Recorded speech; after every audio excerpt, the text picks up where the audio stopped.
Morning, everybody. Welcome to Consumer Duty Annual Report, Board Report. Are you ready? We're going to kick off in just over 60 seconds, but this is an incredibly popular webinar. So if you'd like to pose a question to our esteemed panelists, then you can do so. Either two options. Number one, through the chat, which can be a question posed to Darren, Matthew, and Adrian, or you can do so anonymously through the Q&A, which is denoted by the two speech bubbles on the toolbar, which is either sits at the bottom or the top of your screen there. And lots to cover off in this session. So we will endeavour to try and answer all your questions. If we can't, for whatever reason, we'll park those, try and respond to those after the webinar alongside giving you an opportunity to review a PDF version of the deck there. But we'll kickstart off in just under a minute there. So good we brought the weather as well. So that's refreshing. That's refreshing.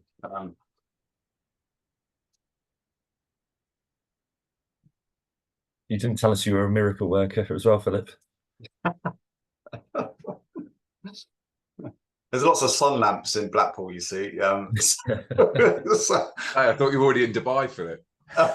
It's in my mind, I am. In my mind, I am, but not in my head. Yes.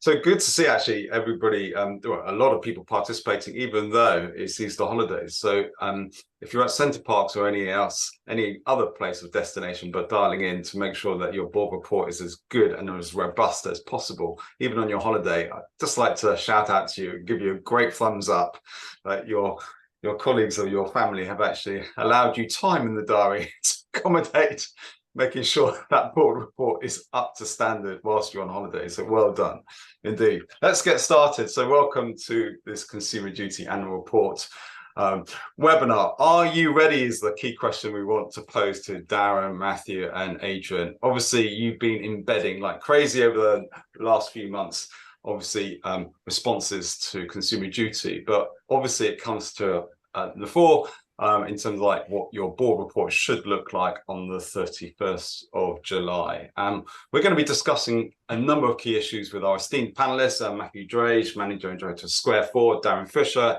Advising Director at Square 4, and our erstwhile seat keyboard warrior, Adrian Harvey, CEO of Elephants Don't Forget.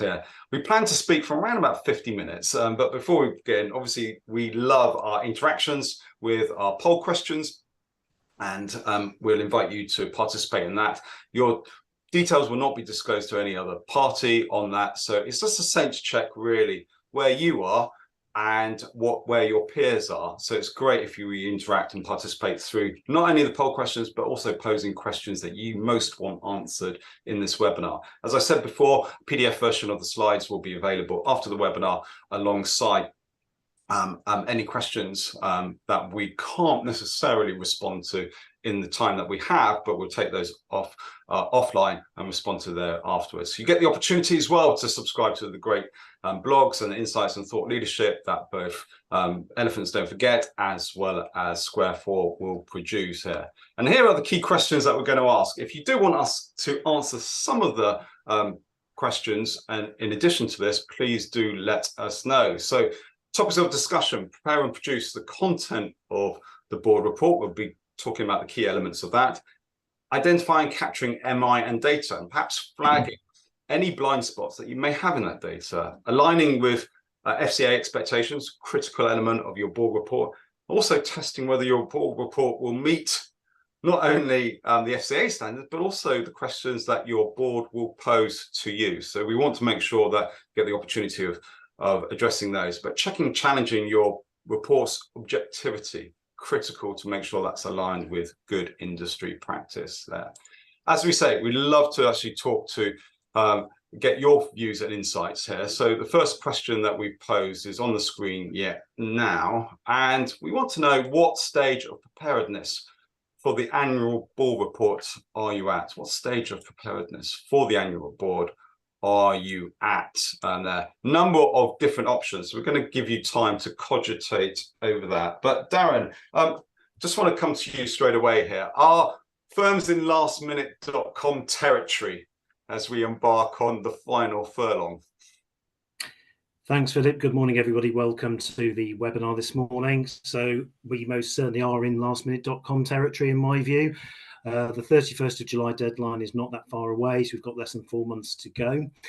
And I think given the amount of work to do this well, we are definitely kind of last chance saloon here. Mm-hmm. And in terms of Matthew, are we seeing that any boards actually submitting and signing off that quicker than the deadline stipulated? Thanks, Philip, and morning, everyone. We're not really seeing that, if I'm honest with you. I think what we're seeing is boards trying to really take it as far as they can up to the deadline. I think that sort of makes sense, really. There's still a lot of work to do. Interesting, I'm keeping one eye on the poll questions in the background. I think it's validating some of my thinking here as well, certainly some of the progress we've seen from some of our clients. There's no rush here, by all means, the 31st is the deadline. You can go sooner. Most firms aren't doing that, but what they are doing is timing it around their existing board reporting cycles and governance periods. And we've got the poll results. Thank you very much for your participation on that. If you have said none of the above, please share that in the chat. That'd be really useful there. Obviously, don't disclose too much information there, but obviously make sure that you actually explain your answers to us. But 43%, Adrian, saying that they're still in the designing the template and formatting the report, including defining the required data and metrics. Morning, all. Yes, does this surprise me? No, we're having a really robust conversation in the prep for this webinar, and no, it doesn't surprise me at all. I think one of the things we're going to be talking about is the extent to which firms aren't going to be complete in terms of consumer duty, and there's an expectation and recognition that this is obvious and real. Yeah, it's a journey, and if you listen to FCA, it's a never-ending journey. But I would expect a lot of firms to be wrestling with this. Where are we getting the data from? And to earlier point, a lot of new customers for us are saying we want to deploy, we want Nelly deployed before the 31st of July. So at least we can point to this as being an action that we've taken to plug this particular gap that they perceived they had. And so, Darren, 30% gathering or sifting through data from stakeholders needed to populate the report. I think I was going to say, to kind of a more general point, Philip, I think these results are really encouraging in terms of 3/4. There's only 16% of attendees today yet to start it. So the poll results indicate that firms are well on the way on the journey of drafting it. And to the earlier point around less than 4 months to go, I think that's encouraging. I think the 30% of gathering or sifting through data, again, isn't a surprising score. Those two middle poll questions being the highest score poll question, not altogether surprising. I think based on the work we're doing with a number of firms now, I think this is one of the key challenges, is just sifting through the sheer volume of data, MI metrics that they've gathered from across different parts of the business, deciding or understanding what to include, what not to include, and then how to aggregate that data upwards. So the results to those two poll questions around designing the template and sifting through the data, scoring the highest, are not altogether surprising. And reasons to be cheerful, Matthew, when we talk about number of firms doing a dry run, which I think that's positive as well. Yeah, absolutely. I'm just looking, 13% of respondents have conducted a dry run, updating the report. I think really positive. I think just to the point earlier as well, Philip, only 1% have it complete and have it signed off. That's where we would expect it to be at this stage. 4 months to go. You don't want to go too early. You want to use that time period really to finalise, and I'd say this is encouraging for sure. There's some good progress evidenced here. There's clearly a small proportion again that haven't yet started. I think I'd encourage those to really sort of get a move on at the moment. To Darren's point, we are sort of at lastminute.com territory. Okay, second poll question then. Will your firm's board report be able to demonstrate compliance with Principle 12? So will your firm's board report be able to demonstrate compliance with Principle 12? Single choice answer here. Is this a stupid question, Darren? No, I think it's a very pertinent one, actually, Philip. I think it's the exam question that the board report needs to answer ultimately. Is your firm complying or demonstrating compliance with Principle 12? If it is, happy days. If it's not, what's the materiality of those gaps and what are the actions the firm's undertaking to address them? So I think this question is absolutely critical. And I think there's a second part of this as well, is it's not just about being able to demonstrate compliance with Principle 12, but you have the MI, the data and the evidence to back up that statement. Right. So I think this is an absolutely critical question firms need to be asking themselves. So I'm going to pose a question to you, Matthew, then. Why are 35% of firms not sure then? Interesting question. I think for me, we're in new territory here. So with Principle 12, how can you actually prove that you are delivering good outcomes for your retail customers? I think this is challenging. I think firms are probably feeling the struggle of coming into a more advanced regime, starting out with rules-based into principles-based, now into an outcomes-based regime. Have all firms implemented outcomes testing across the organization, across their customer journeys? Have firms moved on from traditional QA into the world of outcomes? I imagine there's a lot of work to do there for firms still. Certainly we're seeing that with our clients. They're on that maturity journey. This isn't a line in the sand where everything has to be complete by the 31st of July. This is a journey. So I imagine there's going to be a number of firms that won't be able to can't evidence, or aren't sure if they can evidence full compliance by 31st of July. And I think that will be difficult. I think it will be difficult for a number of firms to demonstrate that. But what I would counsel here is this is a journey. We wouldn't expect board reports to be a sea of green at this stage where gaps are identified. There just need to be action owners, dates and a plan going forward. And I would echo that sentiment, Matt. I think that the FCA have been very clear that this is a journey of evolution, that firms are on a journey to embedding. We're kind of in a phase of day 2 now, post-implementation for open book products. So I think the FCA recognise that firms still have got work to do. So in terms of answering this principal exam question, ultimately that's what your board report needs to be able to demonstrate. But to the earlier point is this is a journey of evolution. There inevitably will be gaps. But what's more important is you demonstrate the materiality of those gaps and the actions being taken to address them. And for those firms who basically, Adrian said, well, look, it doesn't adhere to standards so far, only 1% of the webinar attendees that are saying that. Good for them. They don't, yeah, well done for their honesty, but they don't need to stay there, do they? Based upon what Darren and Matthew have said, there is opportunity and room for improvement there. I just think that I'd urge a little bit of caution. Careful what you wish for. You write down in this board report, yeah, we comply. You got to do this again next year, and the year after, and the year after. So, and it would be quite interesting if the regulator comes knocking in a couple of years' time and said, "You said this in 2024 that you complied, and in 25 and 26, but when we look, you clearly haven't." So do you get yourself lulled into a false sense of security? Possibly.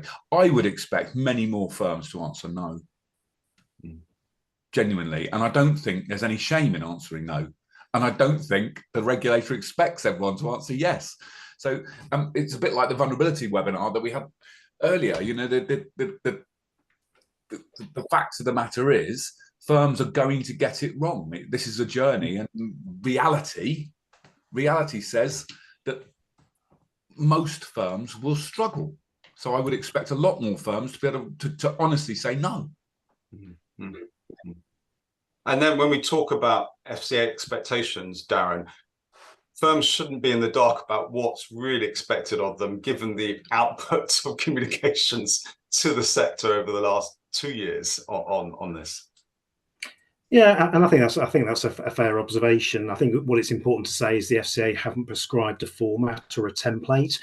And whilst the high-level requirements are set out in print, they've been reinforced through recent regulatory rhetoric, some of which is set out on the screen this morning. There is no prescribed approach or format for doing this. So there is still an element of mystique around what it should include, the level of data you need to go into, the level of granularity, but hopefully we can answer some of those questions today. Matthew, where are you seeing firms struggling with? Is it very much the collection of data? Is it very much actually the reporting of data? Or is it actually the writing of the reports? It's a combination of the above, I would say, Philip. I think what we're seeing is firms have some pretty granular data. I think they're challenging themselves on the balance of lag versus lead indicators. So, one of the objectives of the duty is to try and prevent sort of crystallized harm for consumers. So is it acceptable just to be looking backwards at lag indicators, things like complaints data? I think the answer is absolutely not. The challenge we're then seeing is there's so much data. How do you aggregate it upwards? How do you put thresholds around that data? How do you assign a red, amber, green metric for your board? And how do you assess your compliance against the individual outcomes within the duty? And that's quite tricky. I think that's probably one of the hardest parts, is taking the data, consolidating it, aggregating it upwards, and then presenting an overall view of your compliance and non-compliance with Principle 12. Number of ways you can go about that. Some of that will come out through this webinar, Philip, that we'll talk about a little later. But I think that's probably one of the key challenges for firms. Yeah, we always talk. Sorry, Dan, go on. I was going to say, Philip, can I just pick up on maybe one of the statements on the slide in terms of kind of FCA rhetoric of late, is the reference to it's not an attestation. And I think it's a really important and quite interesting changing language from the regulator, certainly over the last 6 months. So a lot of firms that we talk to refer to the annual board report as an attestation. The FCA, Nisha Arora, particularly in her Not Once and Done speech, the webinar on the 6th of December, have laboured the point that this isn't an attestation, but a really important part of your internal governance. I think that change in language over recent months is really interesting. I think it reinforces the fact that an attestation typically in the FCA's eyes is a one-off event to attest to rectification of a specific matter. And I think that change of language just reinforces that this is, to Adrian's earlier point, that this is an ongoing requirement. You'll have to do it year on year. Yes. And when we talk about the 10 key elements, and this is a nod to yourselves at Square 4, you put a blog on this together. So if you want to unpack this in a bit more detail, I'll post the URL on this so you can deep dive that. Darren, talk us through one of the key elements, which is the executive summary. You've got to start as you mean to go on this, don't you? Absolutely. And for me, all of these sections are absolutely critical, none less so than the executive summary. So for us, the exec summary, like with any report, should be a standalone section in its own right. It effectively should tell the story of how you're complying or otherwise with Principle 12, how you're meeting the cross-cutting rules, how you're delivering good outcomes to customers, where the gaps, what's the materiality of them, etc., etc. So effectively to enable the reader to read that executive summary and get a really good grasp on where the firm is in its journey to embedding. Having said that, what I would counsel against, and I've seen evidence of this in some firms we've worked with, is having a narrative in the exec summary that they can't evidence or back up through their data. A key element, we talked about this, Matthew, with your colleagues just before Christmas about outcomes monitoring here, is a huge element. Some of the firms are probably going to, through the board reporting, kind of reveal some blind spots or some gaps in their gathering and collection, their outcomes monitoring. Talk us through how you would identify those and how you would address those.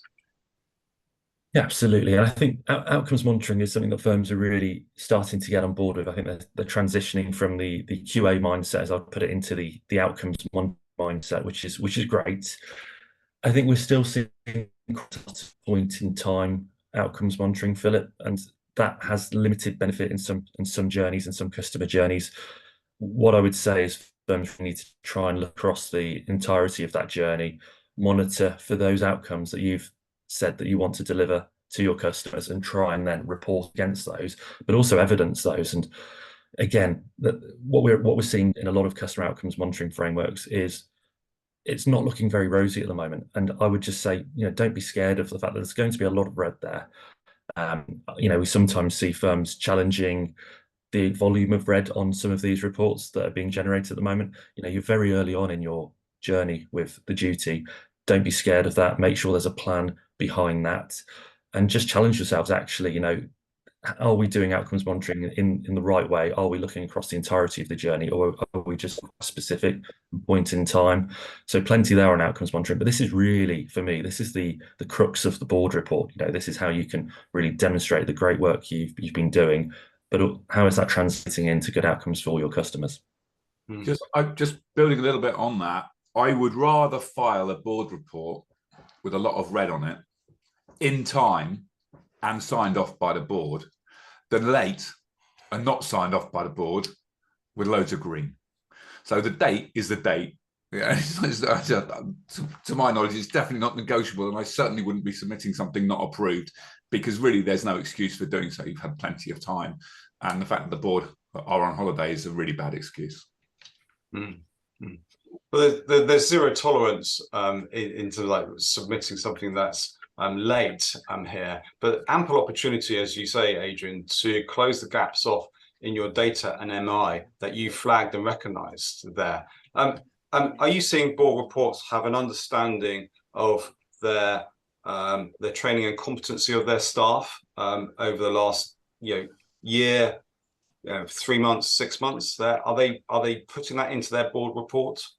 Yeah, we've seen a lot of firms, a lot of new signings are keen to deploy our technology before the 31st. I think, practically speaking, our advice is, by all means, do so if that's feasible for you to achieve that.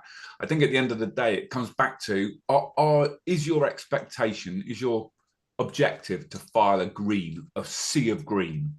And I think if that is your objective, I think that in itself is the wrong outcome. I think you'd be far, far better off to have had a full and frank conversation with yourself in the mirror and to say, where are we actually missing this? For example, training competencies are really big tick box, historical, just tick the box and get on with it, with no real correlation between a training event and the individual's actual capability to deliver a good outcome for the customer. It's just a red flag. So if it were me, I would be filing that as a red and saying, look, this is a challenge for us. It means a cultural change to our business and we're working on it. I think that's completely reasonable. Now, next year, if you file the same thing and say, well, we're still working on it, you might come under a little bit of pressure, but clearly you've got to make progress. But I've really got to challenge this belief that everything's got to be green. It's unrealistic, and I just think it is of itself a red flag. Especially when we talk about vulnerability, we talk about root cause analysis, the understanding of how customer detriment or customer harm may happen. And Darren, do boards and firms know enough about their key segments and key customer groups like vulnerability? Yeah, and I think, since 2021 and the publication of the vulnerability guidance, I think, in my view, firms have got a lot better at identifying vulnerability, flagging it on customers' accounts, etc. I think where there's more work to do, and I think the FCA recognise this and have commented on it in some recent enforcement cases with firms we've been working with, is not just about the identification and the flag on the customer's account, it's about demonstrating and evidencing that the customer treatment is aligned to the characteristics of that vulnerability, and those cohorts of customers are getting equally good outcomes as those customers who are non-vulnerable. As an example, I think how I would summarize kind of the whole customer kind of outcome monitoring section within the board report, I think it's really imperative that it's your measures, your data, your MI are aligned to the full end-to-end product and customer life cycle, and not just those that have a material impact on customer outcomes. I think, to Matt's earlier point, I think the challenge then becomes around how you then report that depth level of granularity, how you then aggregate up that data. Matthew, when we've understood where we've got the gaps, we've got to now do something about it, talking to box number 4, actions. And how do you on the board report reflect those actions? What would that look like in terms of like visibility, visually depicting that information? I think for me, Philip, it's the traditional action owner, closure dates, RAG rating, risk rating, those actions. So actually, which are the highest rated actions, which are going to deliver sort of the biggest bang for buck in terms of generating better outcomes for customers going forwards into the next year. So there has to be accountability. I think we see it too often where there's a fantastic set of actions, it's closure dates, but there's no accountability. And having accountability at senior level within the organization, depending on where those closure points are, absolutely having someone on the hook to deliver that. For me, and this one of the risks I think with board reporting is, you could do a fantastic board report, but it sits on the sort of the imaginary shelf for 12 months, gathers dust, and is revisited in sort of May, June, July again the following year. I think there has to be governance around this. There has to be continuing check-in to make sure those actions are progressing throughout the year, and reporting back through governance committees within the organisation to evidence that is absolutely key. It can't just be a 12-monthly exercise. Is there sufficient communication between the three lines to warrant and to create the board reports that firms actually want to submit by the 31st? Are you seeing that in firms, or is it sitting in certain lines that actually is preventing perhaps showcasing what you're seeing as good customer outcomes? It's been a bit of a hot potato at times, Philip, if I'm honest with you. I think where we're starting to see ownership, it is within the first line, and we firmly believe it should be within the first line in terms of driving this forwards. I think with the second line, we have found they have been very involved, and you can understand why. Very close to the regulatory agenda, but actually the second line acting as more of a sort of important stakeholder within the journey, within the report, checking and challenging that absolutely is happening. I think third line, if I'm honest, I think third line are on a bit of a journey generally with the duty. Certainly the third line audit reports we're seeing are very much around, have you got a consumer duty approach, policy process? That I think for the third line, getting into the mindset of testing outcomes is quite a challenge, if I'm honest, when most third lines are used to testing adherence to rules, regulations, specific interpretations of legal requirements. I think this is quite a challenge for third line, if I'm honest. That's been our experience, but we're certainly seeing more ownership now from first line, which is where it needs to be, and we're starting to see some pretty good communication now, certainly between first and second line. I think third line remains a bit of a challenge if I were to generalize. Darren, are boards having confidence that each of the three lines are doing what they're meant to be doing? I'm going to be a little bit controversial here, Philip, and say I think they are when three lines of defence assurance are telling them what they think they want to hear, or it's creating a narrative that they want to hear. In my experience and our experience of working with a number of firms, perhaps less so to Adrian's earlier point, when it's perhaps a sea of reds, or it's not painting a narrative or a predefined narrative. So I think the answer to that question depends on what the assurance or the MI is telling them. Okay. I think just on the first line point, I can just see there's a question in the chat. I think where we're seeing ownership best within the first line is at a senior level. So by that, I mean sort of the chief operating officer or similar. We're starting to see where you give senior individuals accountability, responsibility for the board report. It's really driving traction within the organisation. Adrian, at the end of the day, this is also reporting about improvements in your culture. How are firms evidencing improvements in their culture, and what are they using to evidence that, to support that with the data and MI? We get asked a great deal, I guess, depending on who we're talking to and who is perceived to own culture within the organisation. Yeah, I mean, from my point of view, it's a tricky one. Who owns culture? I think ultimately the leadership team. I don't think you can sub it to your CPO or your HRD and say you own culture. I like the phrase that culture's what happens when management leave the room, sort of thing. So I think there's some indicators that we come across, given what we do is niche and it's T&C related, but we frequently get asked, how can you help us demonstrate that we've got a more appropriate consumer duty culture in this organisation? And one of the things we point to is this sort of single point in time training mechanic that a lot of firms are involved in, where they train somebody in January, there you go, you've had anti-money laundering training or whatever, and that is not revisited for 12 months. And when it is, it's a refresher training, which is probably exactly what was delivered 12 months previously. There may be some Q&A stuff on the way through, but culturally, this does not point to an organisation that is embracing putting the customer at the centre of their organisation, when they're simply ticking a box to say, Tarquin's been trained, now get on with the job. It couldn't be further from the authenticity that the regulator has in mind. So a narrow answer, perhaps, Philip, but from our point of view, firms are asking us for help and assistance on how can we do this more authentically, how can we change our culture by ensuring people know what they're doing. Competence. As you say, Adrian and Darren, it's key that the board report reflects FCA engagement, understanding what has been announced and the expectations there, and how you're adhering to those expectations?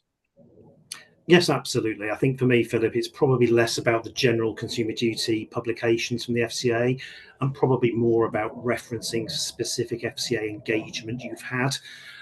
So, for example, I've been working with a firm recently who are drafting their board report, painting that rosy round the door picture, sea of greens, but we already know they're already going through enforcement under 166 for their poor collections practices. So there's a complete disconnect there. So examples of the types of things you could include in here are, for example, if you were included in the FCA's consumer duty implementation plan review, what was the outcome of that? If you've had any specific regulatory intervention, it's useful to reference that in here so that to ensure that the rest of the report is married up with any specific FCA engagement that you've got.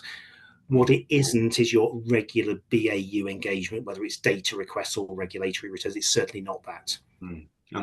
Matthew, finally, point number 8, consumer duty champion, critical role and importance they place in submitting of the first board report. They're broad shoulders, but open minds on this, in terms of making sure that there's an effective and a robust challenge to perhaps data and MI gaps, and also data and MI where we're showcasing good customer outcomes. Absolutely, yeah, absolutely, Philip. And I think it's really interesting. I've got the chat open on one side of my screen, and I can see a couple of individuals have suggested that the champion is responsible for pulling the board report together. I think I'll just urge caution. You don't want to mark your own homework there, and your duty champion has to have that level of independent challenge, really, where they can come in and critique the MI, challenge the report, and actually challenge the executives to actually say, are we really delivering the outcomes that we want to deliver as a business for our customers? So you're right, they need to be thick-skinned. They need to be able to really hold the exec to account here. They need to be objective, but they also need to champion the consumer as well. So it's a tough role, actually. It's a really tough role. It's an interesting role to be in. I would say it's critical, really, to the success of the duty. So very important. Firms take that seriously and absolutely give the champion the space to reach their conclusions based on the MI produced. Philip, just to build on that, I completely agree. I would have the consumer duty champion as the conscience, and I think that's the purpose of the role, and therefore absolutely not have that person involved in the curation of that report. The person, in my opinion, most likely in most organisations that we interface with to own this is the COO. Because they own all the people, they own all the front line. And actually, when the rubber hits the road is when consumer duty becomes real. When I have a conversation with one of your staff, assuming that you've done the product stuff, the heavy lifting, the low-hanging fruit, as Matthew called it, assuming that you've done that work honestly, then it comes down to that interaction with that member of staff. And the person that owns that is your COO, most likely. So that's the person who's got the greatest visibility, the most to lose, if you like, and in my opinion is best placed to write that report. And your consumer duty champion should be acting like an internal mirror to say, well, from my vantage point, I'm not entirely sure that's true. Or, yes, I agree. Let's wrap up this on point 9, which is the part of the 10 key elements, Darren, that you have submitted as part of your Square 4 blog there. You talk about business strategy. We talked about this offline before the webinar. Perhaps not sufficient number of firms are looking at this, perhaps lessons learned and going forward, but it's a key part of the board report that the FCA would like to see. Indeed, absolutely. The FCA have been really clear that they expect the board report to provide a view on how the firm's current and future business strategy is aligned to the requirements of the duty. I think from the firms that we've been working with, I think a lot of the focus has been on, to coin the phrase already used this morning, on the low-hanging fruit. I think we've seen little evidence with some of the firms that we've been working with that there's been due consideration to current and future strategy. And that's really key, because the strategy of the business will ultimately drive the culture. The culture will then automatically potentially drive the outcomes customers are receiving. So it's absolutely crucial that the business model and the strategy are given due consideration and are aligned to the requirements of the duty. And that really needs to come out in the board report in the section in its own right. So when we talk about MI, identifying MI and data, and the FCA is clear, Matthew, on points number 1 and 2, particularly that this is not a rehash or repurpose, is it, of data, especially existing data? That's exactly right. And if I'm honest, we at the start of the consumer duty for a lot of firms, this is probably what I saw most often firms doing was actually, and it's understandable, you start with the existing data, you don't want to reinvent the wheel. I think what we quickly found with a number of firms was actually that data was quite limited. It was very much focused on lag indicators. It was very much focused on actually, it could only partially give you a view on compliance with the duty. So do avoid that temptation, absolutely. Don't just repackage. Through your implementation journey, firms will have found various areas that were missing in terms of data and MI. Absolutely make sure they're included as part of this. But you're right, start with the outcomes you want to deliver. That's exactly the best way to go about this. You'll have a series of outcomes which probably align, or hopefully align, to the 4 outcomes the FCA have set within the duty. And you want to really have your MI being able to sort of line by line evidence compliance and non-compliance with those outcomes. I posted a question, Darren and Adrian, in the chat. You'll see it for all to see there. Do you think that the data in your report is of sufficient quality and completeness for your board to make effective decisions? Could you hit a yes or a Y if you think it is, an N if you think, guess what, a no, and if you put don't know, put DK in there. It'd be quite interesting to see where people think, you know what, if you how confident are you basically that the data and the MI is of sufficient quality and completeness that would actually for your board to make an effective decision? Darren and Matthew and Adrian, sorry, my screen's glitching here. What are people saying? No. Seems to be no. Everyone's saying no. So I would just, here's one for you. I think there's an element of sometimes there is the temptation, well, we've got this data, therefore we're going to use it. And for example, in the case of training and competence, I think most firms are measuring the wrong thing. So by including that data in your report, I think you're actually doing yourself a disservice. It's you are showing yourself to be actually not complying rather than complying. So for example, so including in your board report, all of our people are competent because we trained them on the 1st of January and here's how we did it, and then we refresh that training again on the 1st of January the following year. A child would see through that as being inappropriate and not evidencing that your employees are sufficiently competent to ensure that customers get good outcomes. So I think sometimes there is a temptation to, well, we've got this, we'll file it. I would say just somebody, consumer duty champion, somebody in your organization should be challenging that and saying, you know, we're probably better off not filing that, accepting that we don't have the appropriate feed of information and that we're doing something to go and get it. Mm-hmm. I think that's far more honest and in keeping with what the regulator wants to see you do than to say, oh, we've got this information, we'll throw that out of the wall and that'll be fine. I like Tessa's answer, ish. I appreciate that. I don't know if that's a data point, but in itself, but I like that. And there, Darren, sorry I interrupted you.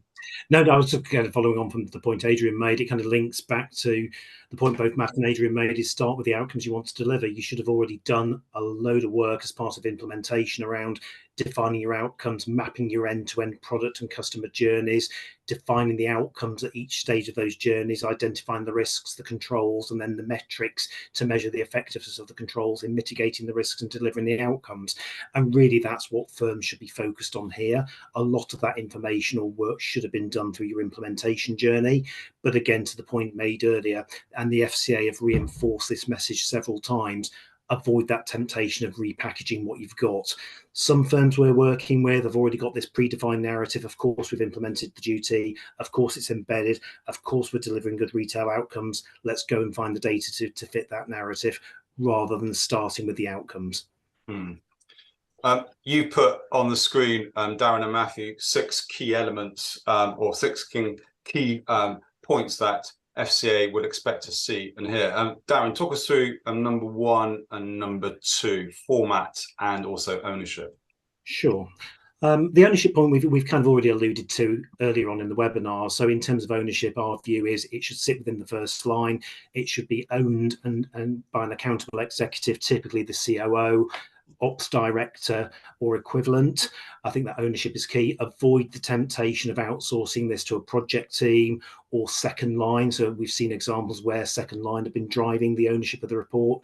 There should be absolutely contributions from second and third line of defence, but it should be owned by the first.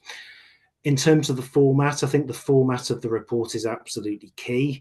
It comes back to some of the points Matt made earlier about the quality or the level of granularity of data. Too much information will make this difficult for the board to digest, and indeed the FCA if they were subsequently request it. But equally, too little data will then potentially undermine the robustness of the report as well. So what we would suggest firms consider is almost like a two-tiered approach. So you have your set of high-level assurances, your high-level statements, your high-level aggregated MI with the underlying evidence and data that sits beneath it.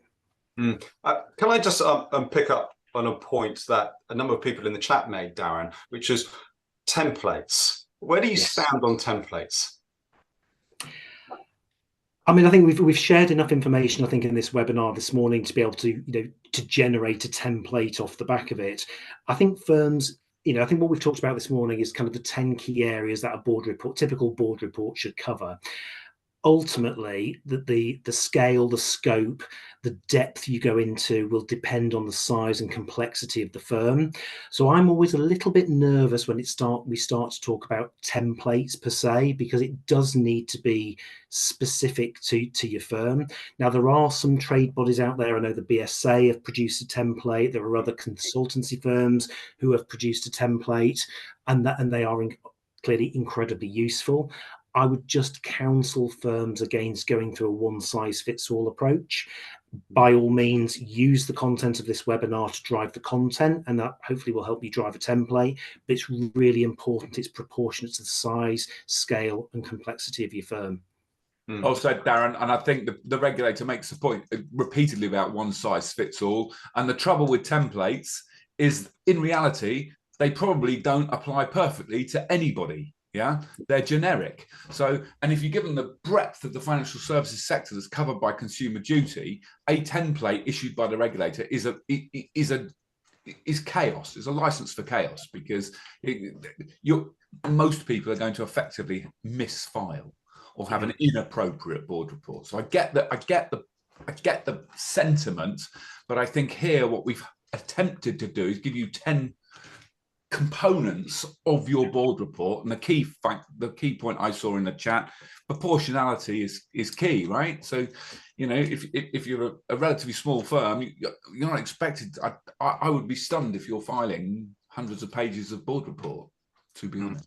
Yeah, I echo that, Adrian. I think that this isn't a regulatory return in the traditional sense where you've got X, Y, and Z you need to answer, and you do that every year. This is quite an interesting approach, right? Firms have to tailor; it has to be proportionate. I think key words there, and having an out of the box solution just won't really cut it here. I think you can absolutely use the principles, and that's why we've called them principles, because you can build on those and tailor them to your organisation. Growth. You talk about. I was going to talk about growth mindset, but same principle. Mindset, and Matthew is key on this as alongside data, which we've touched upon already. Yeah, absolutely, Philip. I think the FCA use the term developmental mindset, and I think that's exactly right. And actually challenging yourselves as an organisation of your journey, where you've started, where you've got to, where you need to get to. And I think there's a link between mindset, and I know we'll come on to culture a little bit later, but culture is referred to as the golden thread that runs through the duty and runs through organisations. So absolutely, mindset's key here, and it probably ties in nicely to the template discussion we've just had. If you're using a template for this, is that the right mindset that you want? If the FCA receive, all the same looking duty reports, actually, that's probably not where you need to be. So how do we get from where we are, the no's in the chat, Darren, to yeses, to that confidence level ratcheting up in the few months that we've got left before submissions? Indeed. And I think, without going through each of those 7 kind of key considerations, I think for me, it's about that engagement, early engagement with the board. And I think that early engagement with the board is a two-way street. So I've seen some firms develop this in the first line in complete isolation without any prior engagement with the board. And actually some board members not even being clear what the requirement is, what kind of information they're going to get. So I think it's critical to have that early engagement with the board in terms of educating them around their responsibility to review, oversee, challenge, and ultimately approve that report, but also understanding what their information needs are as well. So a bit of a two-way street. Matt's talked, about level of granularity of data. How do you take, I've seen some firms submit 150, 200 pages of data. Well, you can't see the wood for the trees on that. So again, consider the level of granularity. How are you going to aggregate that data up so that it's easy for firms or boards to actually digest it? Dry run, again, I think that's critical. I think those firms who answer the poll question around a dry run, that's really encouraging. So do a rehearsal, pull this template together, pull together the data that supports and evidences it, take your board through an iterative process, through a live rehearsal, helps you to identify where the issues, where the gaps may be. It still gives you a couple of months then to go back and do an iterative process and address those gaps, or at least have a story to tell in your action box around what you're doing about them. Matthew, check and challenge is going to be critical on this between now and the 31st of July. I think that's right. The check and challenge, but also giving yourselves time to make amendments. We're not expecting firms to get this right first time. There's got to be some type of mechanism internally, which can be formal or informal, that actually allows firms to try and really, debate, discuss. This is quite difficult, right? I think we're on this webinar for a reason. This isn't a straightforward answer. Prin 12 is subjective to a certain extent. The MI firms have is wildly different. The way it's aggregated is different. I think having some type of iterative approach where there is a mechanism for feedback, for challenge from different stakeholders, having a variety of views is key to this. Can I just pick up this point about quite a few smaller firms on the webinar?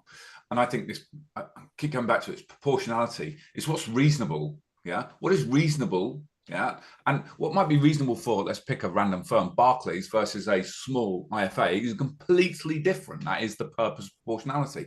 So, with respect, whining that I don't have a COO, fair enough. I don't think that's the point. The point is, what should your board report look like for your small business in order to achieve those objectives set down by the regulator for the market in which you operate? I think that's fair, Adrian. I'd say proportionality probably comes in a couple of forms. One is size of organisation. The other bit I would just add is the potential level of risk that organisation presents to customers as well, based on its product set, based on its target market, for example. I wanted to panelists to answer the question here, anonymously posted by an individual. How do the FCA objectively score the report? Will they do this subjectively?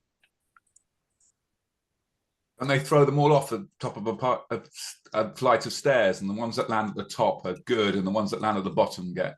Only with your A-level results, Adrian. That's what I heard. That explains it. It's an interesting point, Philip, because I think having the mindset, again, and we'll talk about mindset here, that the report will be scored, I think is probably the wrong way to approach this. I think we're not doing this report to get scored. This isn't homework that you put in at the end of the year and you hope to get an A+. This is looking at the mirror and actually looking at where you are now, where you need to be in the future, and how do you get there. And I don't think it's as easy as scoring it. I don't think there's a right and wrong answer here. I think it has to be a true reflection of current state and desired future state. If you go into this with the mindset that you're going to get scored, I think you probably won't get the answer you want. And I think scoring is wholly inappropriate, because there is an inherent, is our score too low? And therefore, shouldn't we do something to change the score rather than the drivers of the score? Absolutely. So I think if you take it as a more holistic mindset-based report, yeah, that says, how are we as a firm, big or small, complying with the requirements of Consumer Duty, yeah, and where are our gaps, and look at it from a gap and a gap mitigation point of view, I think that's far more healthy and realistic, and then as a genuinely working document that can help you run your business and govern your business, rather than some pain in the arse piece of regulatory activity that you have to do once a year and dust off and hope you don't get challenged on. Agreed. Darren, and we've listed good practices on the left-hand side and 5 good practices, and perhaps where there is room for improvement. You've highlighted a number 4 there, benchmarking of good practice, is what the regulator would like to see, but also I think it's good webinars like you guys run, and obviously we do run, are important ways to sense check where you are on that journey.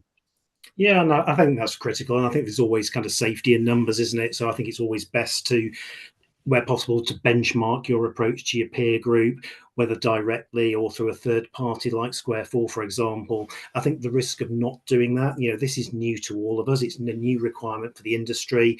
I think not doing that, you run the risk of being in a bit of a silo, potentially a bit of an outlier. So I think there is merit and absolute value in undertaking some peer benchmarking in terms of your approach, but also in terms of what the data is telling you in the report. Leading indicators and lagging indicators. This is a key focus of not only the regulator, but a key discussion across the webinars that we've run on consumer duty there. Is there, Matthew, still a reliance on data and MI looking through the rear view mirror on this? I think there absolutely is. And I think there's a couple of reasons for that. One is, if I'm honest, that data is easier to get.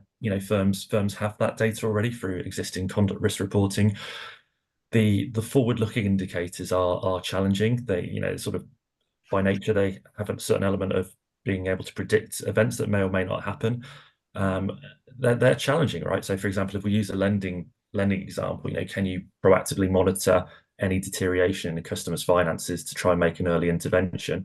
Well, you can. I mean, there's certain ways that can now be performed, and we're starting to see firms be on the front foot, actually trying to intervene in real time or near real time where customer cohorts are showing deterioration. So absolutely, it's possible. I think there's an expectation that lead indicators as a ratio versus lag indicators are increasing and should increase through the board reports. But the reason firms aren't necessarily where they need to be on this is quite difficult. This is a cohort of MI that firms haven't traditionally collected, and actually it's quite hard to find. I just build on that. We talk frequently about lead and lag indicators. Historically, running very big businesses, inundated with lag indicators, which to some extent aren't overly helpful, because you've realised you've caused huge customer detriment way before somebody gave the report saying it. So lead indicators are hard to get. It doesn't mean that they're impossible. Certainly in our world, those lead indicators around people and competency failings are a great predictor of problems that you're going to have in the future. So whereas if you look at the traditional training competence model, it doesn't give you, when everyone passes, by the way, with 100%, there is no, there is no indicator, lead or lag from yes. that. Yeah, and I'll just say as well, we're seeing a lot of indicators that are still SLA based. So again, have we done X within Y time frame? And there's a place for that. But actually, I caution again, don't really lead with SLA indicators as well. They're quite weak, really. Trying to change that into proactive, forward-looking indicators, much more value there. But it is tricky, to your point. And to the bigger firms on the webinar, I appreciate it doesn't really apply to smaller firms, but to bigger firms, percentages are the most dangerous things in reporting. So we only got 20% of complaints. Well, how many customers have you got? And you run the numbers and you think, how many thousands of people have you caused problems and detriment to? So actually the percentage is irrelevant. It is the volume of consumers that you harm that is relevant. So it's the absolute number. So be careful with percentages. And Darren, key questions that your board report must be able to answer. You've listed 6 on the screen. Talk us through the key ones for you. Yeah, no, thanks, Philip. I think just to kind of wrap up, really, these are kind of the exam questions ultimately you need to be able to answer through your board report. So how you're complying or otherwise with Principle 12, how you're meeting the cross-cutting rules, and then points 3 to 4 is how you are performing against the 4 consumer duty outcomes. Ultimately, that's kind of where we started. It's where we finish. It's the exam question that this needs to be able to articulate. Are there any, in your opinion, key questions that they perhaps will be challenged with on this, and the audience being honest with what they're seeing, what they're experiencing so far? Indeed, I think, point 5, I think, is something that we see a lot of firms struggling with, is around consumer understanding. We see evidence or examples of firms using things like, consumer focus groups, complaint volume, a lot of the lagging indicators Adrian talked about, less so around kind of testing direct customer interactions. The FCA referred to in their webinar, for example, asking your customers to play back what they understand about what they bought. So that kind of outbound outreach, that customer contact, seen less evidence of that within firms. And I think, firms are certainly struggling with the ones that we work with to be able to demonstrate that understanding point. Fingers on buzzers. I don't know if we can pick up some questions there. We posed a question that if you want to reach out to our colleagues at Square 4 to do a comprehensive assurance review of your annual board report, please tick that box there. Also, if you want to discuss how you can robustly enhance the evidence that you're submitting to your report, you can indicate that to have a conversation with Elephants Don't Forget. And also you have the opportunity to access our PDFs and also our webinars, as well as thought leadership, from both respective organizations there. Matthew, I know that, sorry, I do see that people have raised their hands. If you could pose in the chat your question or anonymously in the Q&A, that would be really great. It's us that's raised our hands, Philip, so don't worry. Oh, okay. I checked it earlier. Yeah, and just for everyone, yes, we will. If you have registered with your legitimate email address, you will be sent all of the slides and content. Brilliant there. Absolutely. And there's quite a few questions in the chat, Philip, so I wonder if we can take some of them offline as well, just because of time constraints. But I think in terms of summary, hopefully that was helpful in terms of the presentation and the questions. A lot of engagement I can see from all the participants, a lot of questions. So I think if we can, Philip, I'd like to loop back around where we can and get some of those answered potentially offline, given the time. Brilliant. Final thoughts. What we are going to do is be great to actually capture what are you going to put into practice. We've talked a lot. I know that we would have loved to have gone into more detail around certain key elements here, but can I signpost you back to Square 4's blog, as well as actually some thought leadership that are critical for you to shift the dial on in terms of like evidencing MI and reporting appropriately. And there, we've also got webinars coming up now in the next 2 weeks around a consumer duty there. And Darren and Matthew, you've got your own webinar coming up. When's that?